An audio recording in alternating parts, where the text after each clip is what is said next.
Hello, Internet. My name is Chamomile. And I'm Requiem.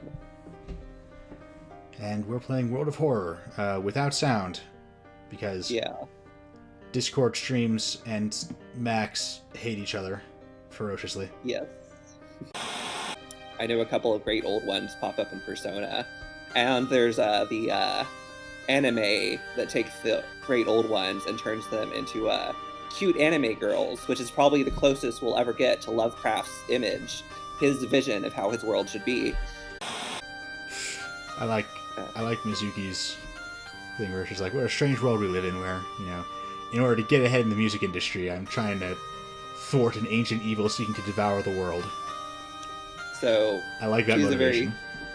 That's basically the motivation of every pop star. I mean, if you want to be in the entertainment industry, you basically have to fight ancient evils.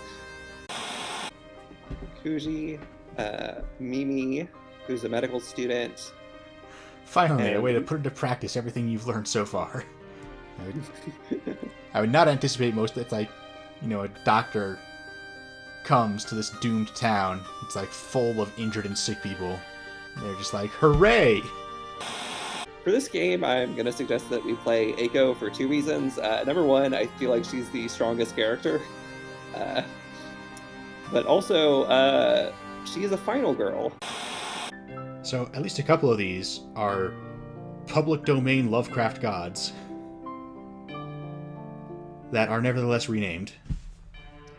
Yeah, personally I'm okay with that because it gives you a little, not directly referencing it, gives you a little flexibility and putting your own spin on it.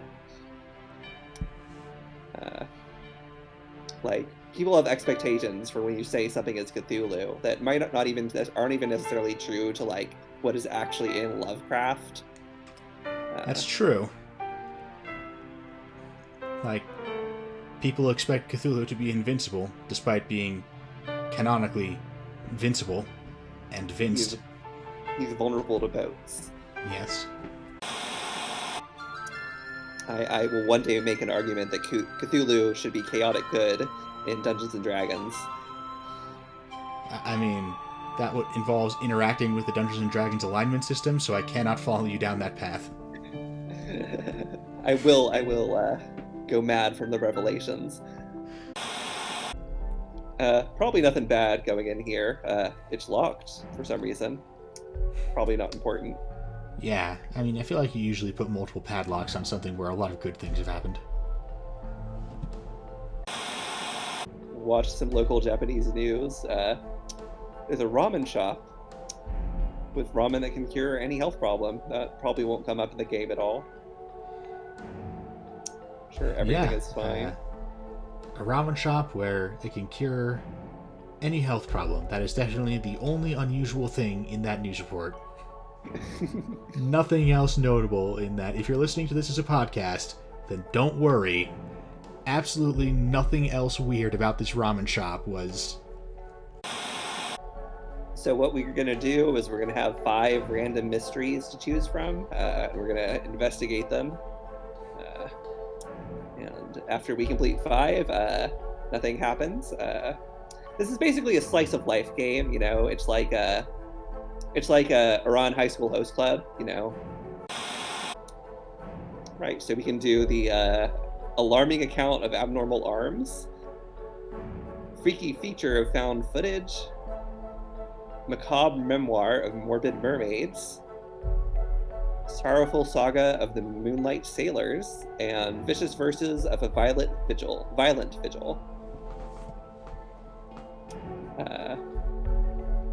I like how she's already picked out tabloid headlines for all of them. Yeah, nothing worrisome about that. Woman next door was household accidents are a common thing, Sometimes someone is accidentally strangled to death in her bed with no signs of forced entry. Didn't it say that she lives next door to us? Yes.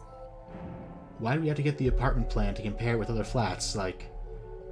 We live in a flat. Shouldn't it have the same layout? I don't know. Maybe the flats in Japan are different in each floor or something. The guy who built this apartment was just a serious overachiever. He used a different floor plan for every single apartment.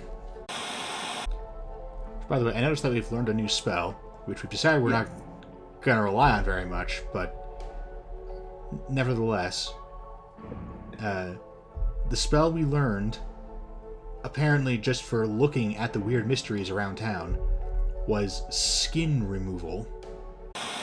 So we're in a mortuary. So the stats here are strength, dexterity, perception, knowledge, charisma, and Finord.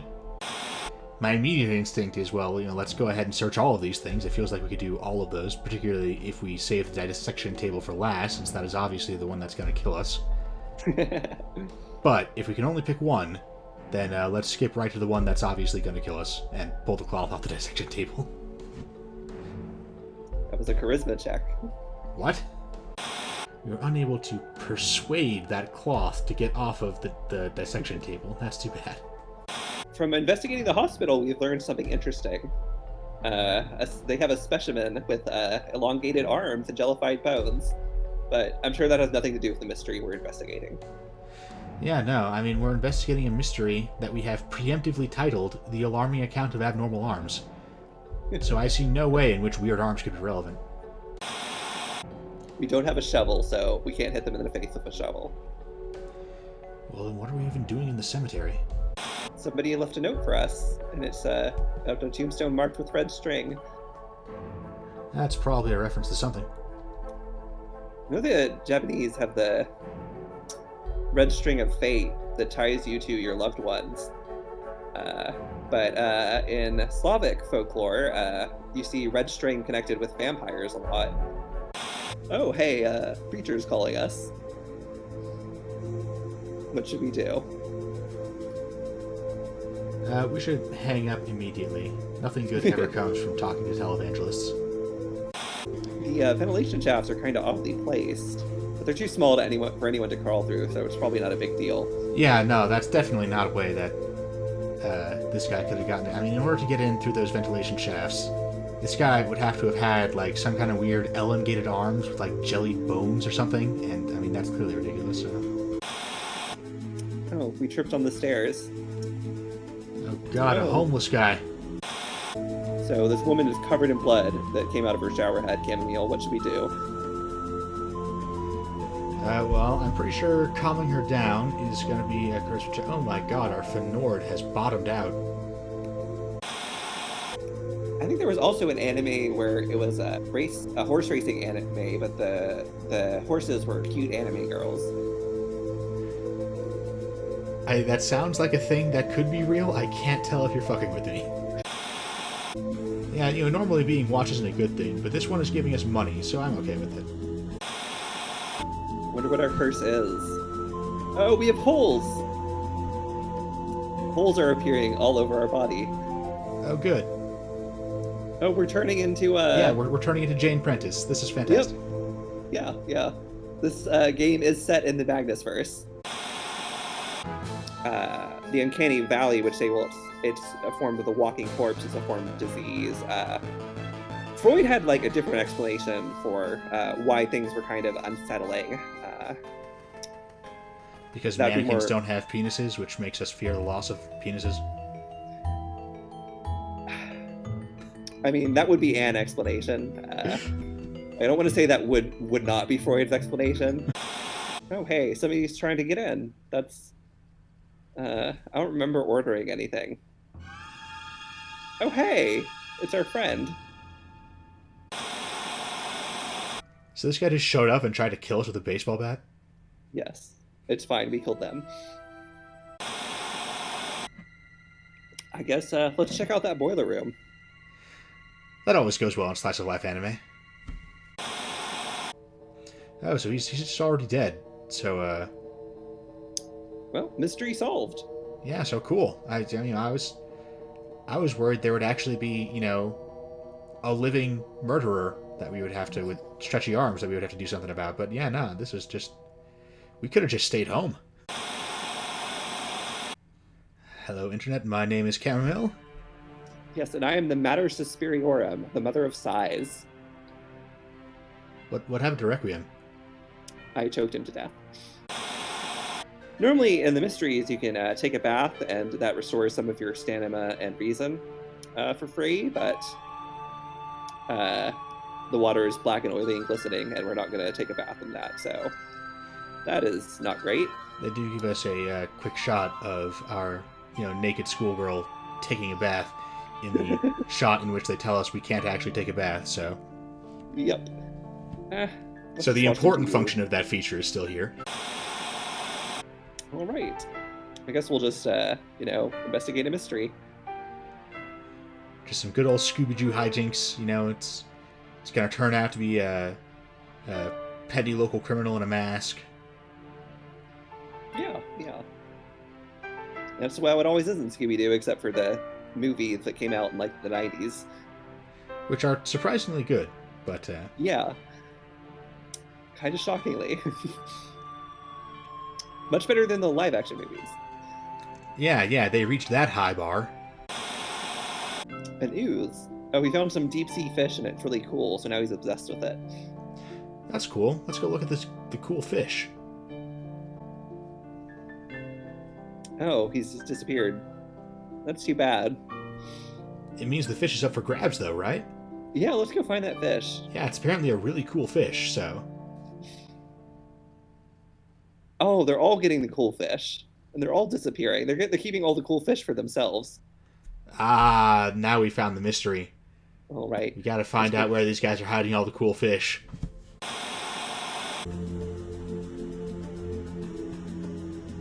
This is a weird poster. Oh, so we can cast a spell for free, but I don't feel like our skin removal does anything at this point, so nope. I feel like enough of our skin has been removed. Sarah Jessica Parker. Interesting choice for Daphne. Freddie Prinze Jr. for Freddie. I mean, he had the right name. Those of you not familiar with Freud, Freud theorized that the reason trauma to the eye and removal of the eye is especially dangerous is because that the eye is the form of the phallus. It's a representation of the penis and testicles, and so it's a form of castration anxiety. I can't tell if you're joking. I'm not joking.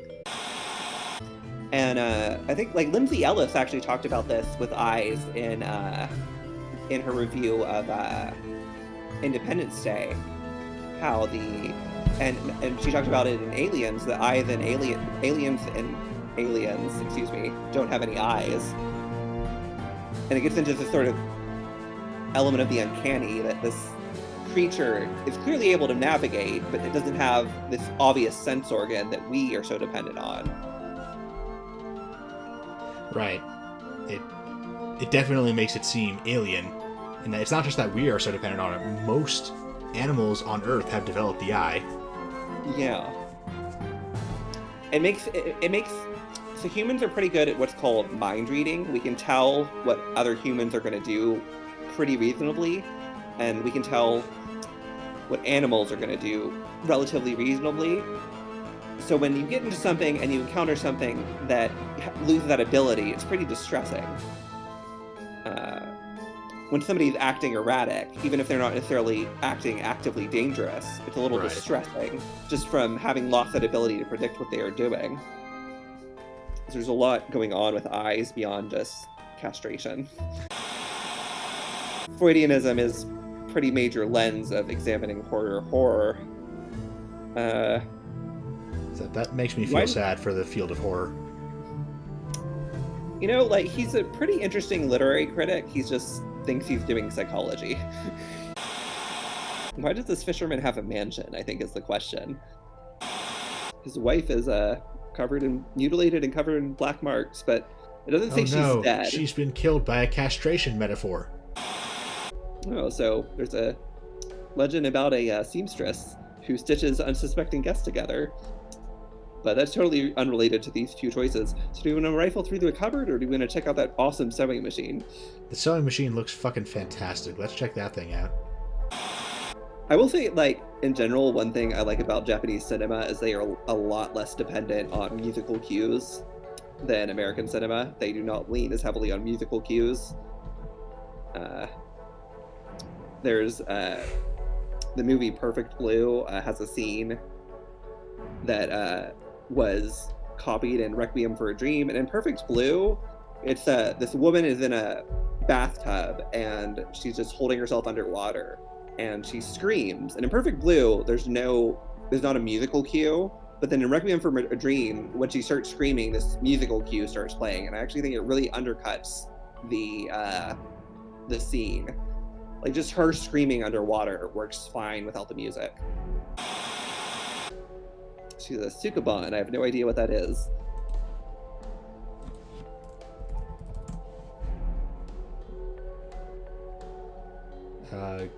Google says some kind of leader of an all-female gang of criminals.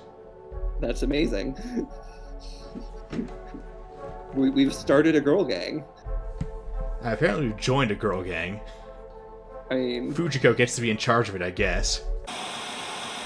Yikes, they had a crushed head. Oh man, the fight over these cool fish is getting serious. Yeah, it's tearing the town apart.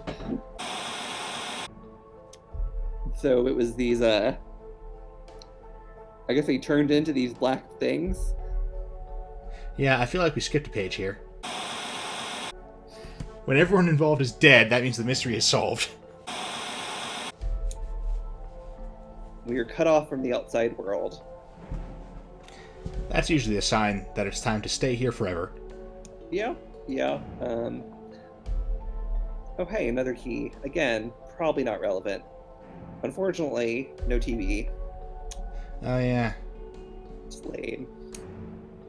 Well, what are we gonna do? I mean, like, admittedly, it is the 1980s. There's not a ton on TV. It's not like we've got cable. Well, I mean, on the other hand, it's the 1980s, so if we don't have cable, then there's nothing else to do except get blackout drunk. You know. Or do cocaine, but... Or we could solve a mystery. I mean, I guess. Like, we did do that yesterday, but okay. Let's find out the freaky feature of found footage. I'm hearing the J. Jonah Jameson voice every time I... Freaky feature of found footage! Spider-Man must be responsible! Man, 3 students disappeared making a documentary about local folklore and legends of the nearby forest. This is a very blatant reference. Yeah. And I feel like what is interesting about found footage is the way it blurs the distinction. It blurs the fourth wall. Because usually cinema has a pretty strong fourth wall compared to like theater or like even like internet creepypasta. Yeah, but I mean, found footage, like, that genre isn't scary to me anymore. Like, it used to be, but at this point, like, there's so much of it that its main hook of that sense of potential reality, right?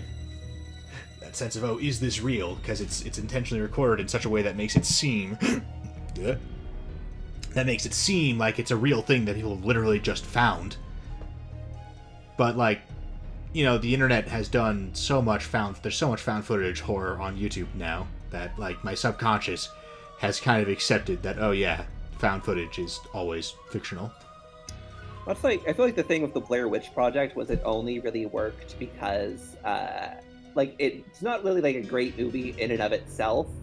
It was only the possibility that this could have been real. And like the Blair Witch Project, the original specifically, like, is right on that line supernatural. Like, this could just be video of some kids getting lost in the woods and something happening to them. Nothing in it is explicitly supernatural. Yeah, no, there's actually a really good theory that the Blair Witch Project is just the story of 2 of those kids murdering the girl. The 2 boys murder the girl and blame it on a witch. Yeah, I've heard that too. Like, you get into the later one, like the later found footage stuff. Not only is it usually explicitly supernatural, it doesn't really grapple with the fact that it's supposed to. The camera is diegetic. The camera is real. like there'll be editing in the found footage, and it's like, how is this edited? Like, it doesn't make any sense. There shouldn't be an editor. I think this is the real plant in Japan. Floods close the village. Our doom is getting very high, but again, doesn't do anything, so it's fine. Hey, we're lost in the woods. Yeah, well, I mean, I'm looking at the little doom counter, right? And I can see that it's past our right shoulder, but it's not past our left shoulder. So we're probably fine. About 80% of that bar is obscured by our character portrait. So, yeah, no, the doom can't possibly be very high. That So we're 45% on the other side of the doom counter is, I assume, our completion percentage for the current set of mysteries. Yeah, absolutely. In the essay The Uncanny, what Freud, the word that Freud uses in German is unheimlich, which means unhomelike, and it's the opposite of homelike. But one of the meanings of Heimlich Heimlich is also something that is hidden, and so unheimlich is something that was hidden that has been made seen.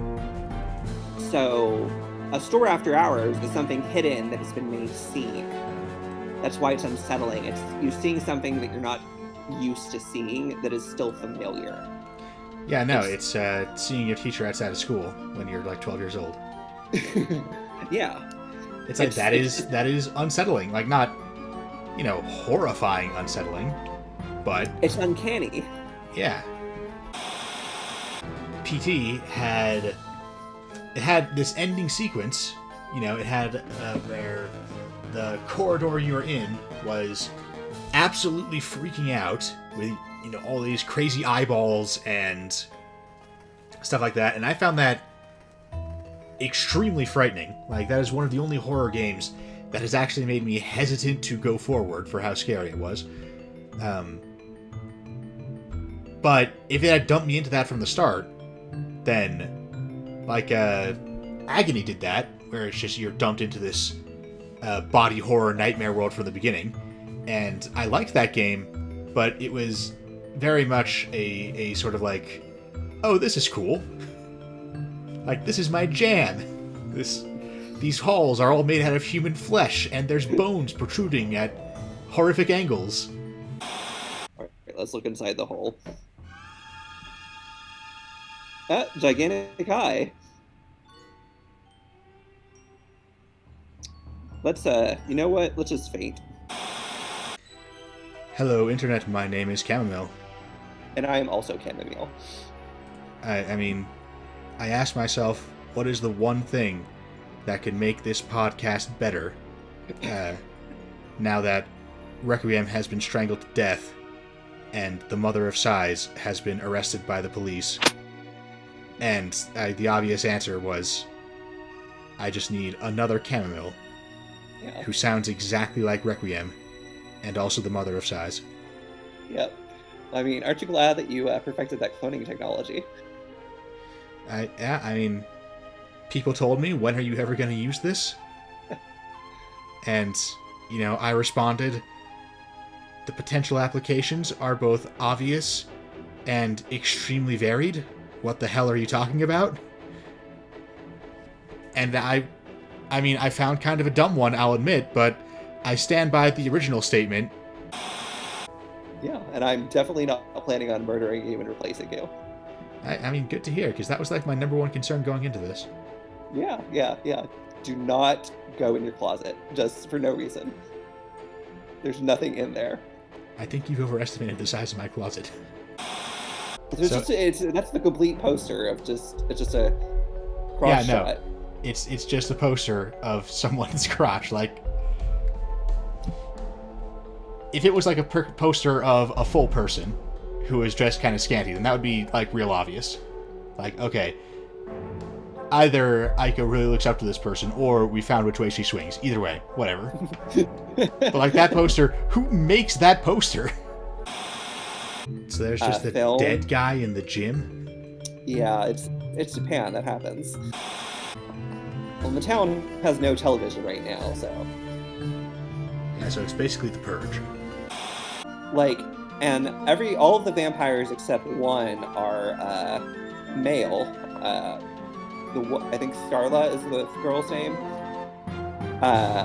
And it's sort of like, you can read it as the older brother essentially entering into the homosexual lifestyle, which is interesting, especially since Schumacher is gay. He might have been like explicitly thinking about that when he made the movie, but it does still come off like what ultimately saves him is the love of this female vampire, who also, she is the guardian of a child vampire, and they both get unvampirized by at the end of the movie. And the head vampire is his family of boys is incomplete because it doesn't have a mother. He's trying to get their mother and induct her into the vampire clan. So even though it is produced by a gay creator, it still comes just being the product of a homonormative society, and there's the limits of that and the limits of what you could get by the producers and the film studio. Still, you get this homoerotic movie with this very especially because that was like subtext. That was holy shit, that was 1987. I was thinking early 90s, but that's even.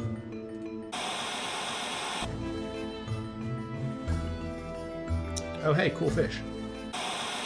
There's also ended up being sort of kind of the implicit issue with Interview with the Vampire, where Lestat and Lewis and Claudia are essentially it's essentially a gay couple with their child, but Claudia is very unsatisfied with this formulation and demands that Lewis convert a female doll maker into a vampire, because she cannot receive a complete family experience from having two fathers. She needs a mother, and not just a mother, but a mother who's doing this very sort of feminine-coded profession of making dolls. She's both sort of symbolically making children and also making toys for children. And even though Anne Rice has been pretty pro-gay rights, and one of her children is gay, just having written a novel in the 70s, that happens a lot with the like novels in the 70s that are kind of like pro-gay, but they still come off as sort of like subtextually anti-gay. I think it's just like a product of like the heteronormative society that even if you are pro-gay, there is a limit to what the scenario you could come up with. People like Anne Rice and Joel Schumacher could have, they can import heteronormative tropes and just sort of subconsciously intuit the way that your culture wants this story to go. That is an instinct that I have as a creator of just, once I start getting hip deep into a story, I can sense which direction the story is supposed to go in. And if that sense has been entirely informed by something homophobic, then I totally believe that someone could end up following that without even realizing it, even though it seems so obvious. We have that mental infrastructure now. Like, both of us and probably anyone who's made it this deep into these videos, you've probably seen, like, if you're digging through the dregs of YouTube to our videos, it's basically guaranteed that you've seen, a bunch of other videos on this, similar subjects. So you have that, like, it's someone has pointed out that, oh yeah, this story has a lot of homoerotic overtones and a lot of gay experience overtones, and yet it ends with the importance of the nuclear family is, the ultimate takeaway. Like, isn't that kind of weird? That comes across as obvious because we've had this conversation a million times, but it can be difficult to remember that, hey, back before we had those conversations, we didn't think about it, and things would just happen on autopilot. I burnt down my school because we were fighting the fishermen. Actually murdered all of Aiko's. He was the guy who actually murdered Aiko's classmates. It wasn't a ghost; it was him. And in a normal fight, we were going to lose, so I decided to use the option of burning the school down. So not only are we full of holes, we are heavily burned, which is why the portrait is changed. So the term final girl originates out of it's actually it originates out of the book Men, Women, and Chainsaws. It's actually a feminist way of interpreting slasher films. The term's kind of gotten diluted to where we just use it to mean the female lead in a person to survive, and it kind of gets annoying because you love people referring to final girls when they aren't the lead character, and it really has to be the lead character for it to fit this lens of interpretation. Okay, now this is the problem. People,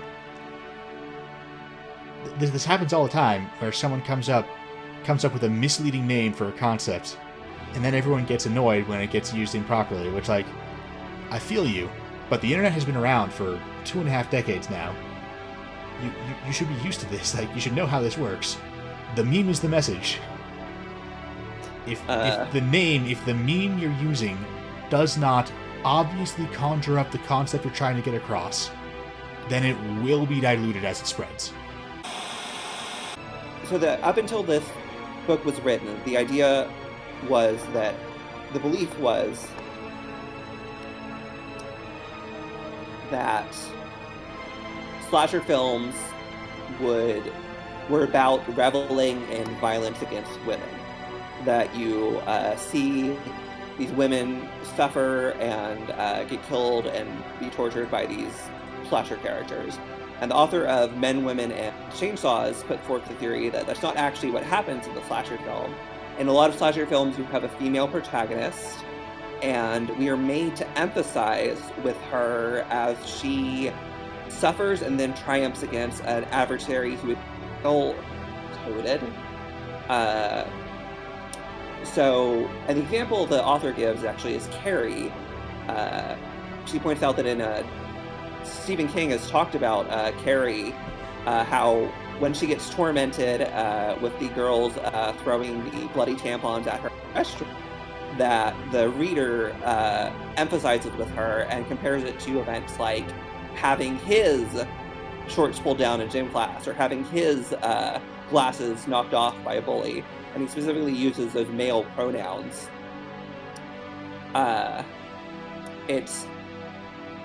And so in these slasher films, you have somebody like Christy, and I don't think that's her name, Heather Langenkamp's character in A Nightmare on Elm Street, who is tormented by this male demon, but eventually, through her own wits and cunning, is able to overcome him. I'm not sure what I'm supposed to do in the game right now. I've not been paying super attention like I normally would. Yeah, I mean, we're after some kind of vigil, someone died. Oh, their body is gone. Progress is being made. We can also talk about, like, the first Alien movie. The villain in that is... The alien is very male-coded. Right. With the implicit penetration and the phallic shape of its head. But then you can think about, like, Aliens. Not only is Ripley not the only survivor, she's not even really the only female survivor, because Newt survives, but also her enemy is very female-coded. It's the alien queen who's defending her eggs. Yeah, and I mean, Aliens isn't even a slasher flick. Yeah. Like, Alien was a sci-fi slasher flick, where the slasher was this alien monster on a spaceship, but Aliens was not really that. Wow, someone is really bad at Shibari. Like, that's a very unsafe tie. Nah, it's fine. The Doom Bar is completely black, which means it's empty, right? Yeah. Oh, hey, our uncle resurrected himself and sacrificed 2 people to do it. Well, I mean, we've investigated all the mysteries, right? Is the TV back yet? It is not. Well, shit, then I don't even know what to do. We're just gonna go ahead and eat some long pig. That's fine. Yeah.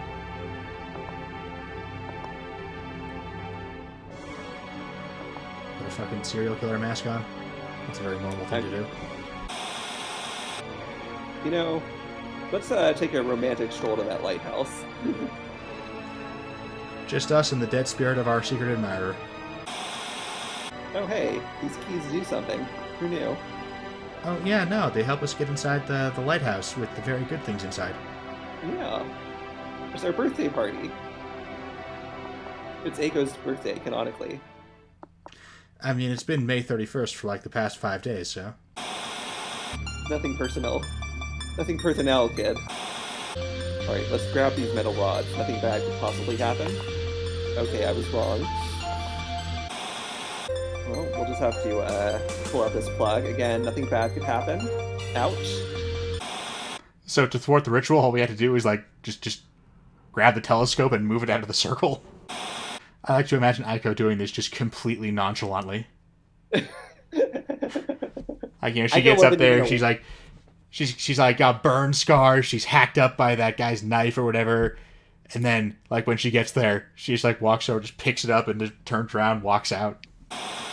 That was actually remarkably well paced. Oh good, we still have our creepy serial killer mask on. We'll figure it out, and you know, we'll see all of our loyal fans who number in the ones, I'm sure. That's kind of highballing it.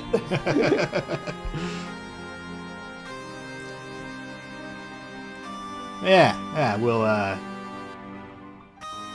however many of you there are, 1, 2, maybe even, dare I hope, 3,